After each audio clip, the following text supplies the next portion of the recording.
Hello, my name's Gary Ford, Managing Director of Tiger Hobbies Limited, UK hobby imports and distributors, and welcome to part 2.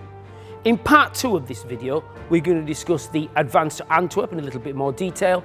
We're also going to talk about the Operation Market Garden, not in vast detail, as it's the 80th anniversary. There's fantastic programmes to watch and podcasts to listen to. I'm going to look at one of the armoured divisions that led the advance to Antwerp. This is the 11th Armoured Division, the Black Bulls. Formed in 1941 in my home county of Yorkshire, there were many armoured divisions formed as the Allies, or the British at the time, were really impressed, oddly, with the German panzer formations after Blitzkrieg. These all-armed formations of tanks, supporting infantry, mobile artillery, Stuka aircraft and fantastic communications. So many of these divisions were formed in 1941, including the conversion of infantry divisions to armoured divisions. Now, initially they were equipped with kind of training tanks. In fact, oddly, early in 1941, the British produced more tanks than the Americans, the Germans, the Russians, the Japanese and the Italians put together. Maybe not quite, but not far off. In fact, with such vast industrial capacity, we produced 3,000 of a tank called a Coventer that never saw a single day's operational service and was used as a training tank throughout its existence. And this is what the 11th Armoured Division would have been equipped with. After a period of intense training in 1942, the 11th Armoured Division was detailed to go to North Africa, probably to take part in Operation Torch, but was cancelled. So it had to spend most of 1943.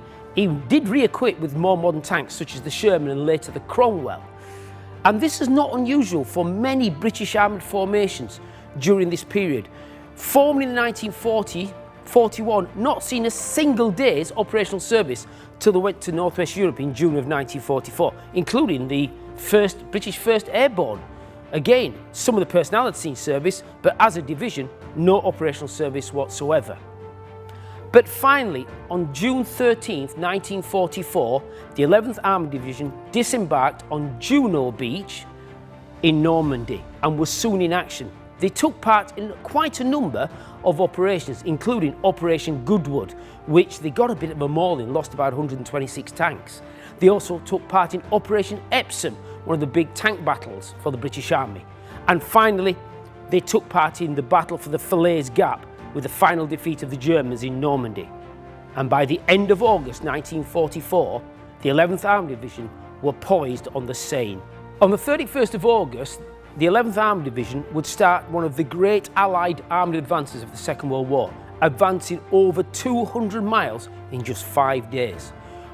Within 24 hours, they liberated the French town of Amiens, and within another 4 days had got to the port of Antwerp, capturing it 90% intact.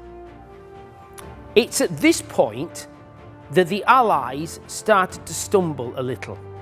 They had the opportunity to cut off a massive German army, the 15th Army, who were based around about the south side of the Scheldt Estuary around the Breskin Pocket. This was a massive army, 120,000 personnel with 6,000 vehicles, 6,000 horse-drawn wagons, 1,000 artillery pieces. The Germans were so worried that they were going to get cut off, but they were absolutely surprised that there was total inactivity from the Allies after they got to Antwerp. They didn't advance north, cutting off the exit to South Beverland, which was the main escape route would be for the Germans. They did nothing.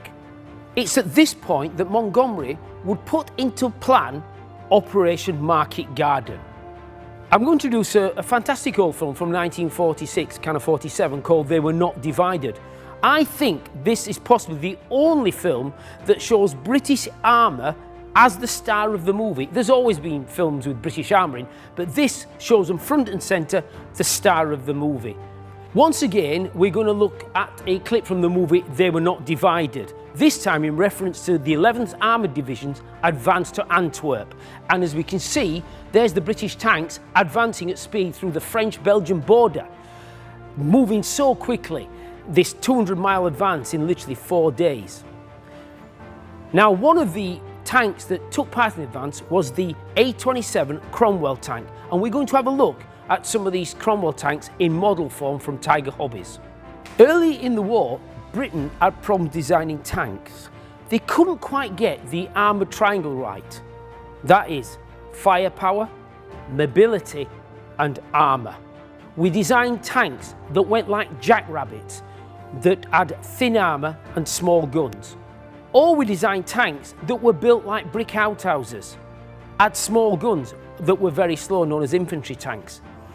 It wasn't until the mid part of the war that we kind of got it right with the A27 Cromwell. Yes, its armour wasn't the best, but it was reasonable.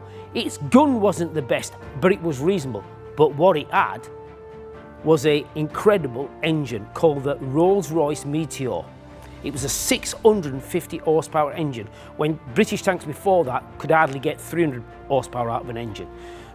The reason this engine was so good, it was actually a down-tuned version of the Rolls-Royce Merlin engine that had about 1200 horsepower that powered things like Spitfires, Hurricanes, Mosquitoes and Mustangs. A lot of these engines were actually engines that were ejected by the RAF, not good enough for air but would be good enough for the ground, and were put in the Cromwell tank. This gave this tank a top road speed of around about 45 miles an hour. Only the American M18 Hellcat tank destroyer with a top speed of 55 miles an hour went quicker. It's during the advance to Antwerp that this speed of this tank came into its own. At Tiger Hobbies, we've got a fantastic selection of Cromwell tanks. We've got them in the smaller wargame scale of 1/72. We've also got them in the more popular 1/35 scale, which armour modelers do prefer for the larger tanks. In the IBG range, we don't just have the Cromwell. We have all the support vehicles, so you can build the basic Cromwell tank, you can build the recovery vehicle, the bulldozer vehicle, and the self-propelled anti-aircraft gun. On the 17th of September 1944, Montgomery's plan, Operation Market Garden, commenced. This plan was to get elements of 2nd Army 30 Corps along a single road from the Dutch-Belgian border to the town of Arnhem, approximately 65 miles long. To do this, they need to capture a series of bridges, resulting in the largest airborne operation so far in the war. 41,000 paratroopers. And as you can see, I'm showing some clips now of an old newsreel showing the paratroopers landing at Arnhem. So, US 101st Airborne would have to take the bridge at Eindhoven, US 82nd Airborne, the bridge at Nijmegen, and finally British 1st Airborne and Polish Paratroop Brigade would have to take the furthest bridge, some say a bridge too far, at Arnhem. So, elements of 2nd Army, 30 Corps, started oddly late, not until about dinner time or in early afternoon on the day of the 17th of September. Some say they should have gone early in the morning, even before the paratroopers went in, to gain some ground. But this wasn't the case. The Germans fought quite viciously on the borders of Belgium and Holland, but eventually 30 Corps managed to punch their way through.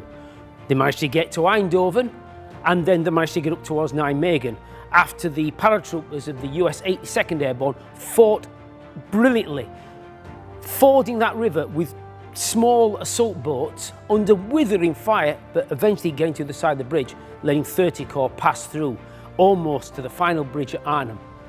But the paratroopers of the British 1st Airborne were only supposed to hold out at Arnhem for approximately 1 to 3 days maximum.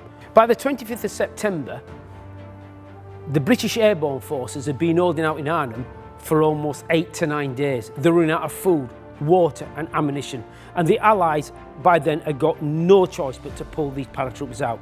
Of the 12,000 paratroopers that went in, only 2,000 came out. Arnhem wasn't a total failure. The Allies managed to advance just below the river south of Arnhem in what would be known as the Arnhem Salient. Now, Montgomery later on would try to get men and materials and reinforcements into the Arnhem Salient, would have a direct implication on the battle for the Scheldt Estuary. Now, in part 3, we will look at the battle for the Scheldt Estuary, a very large, hard-fought battle that would almost break the Canadian Army in World War II.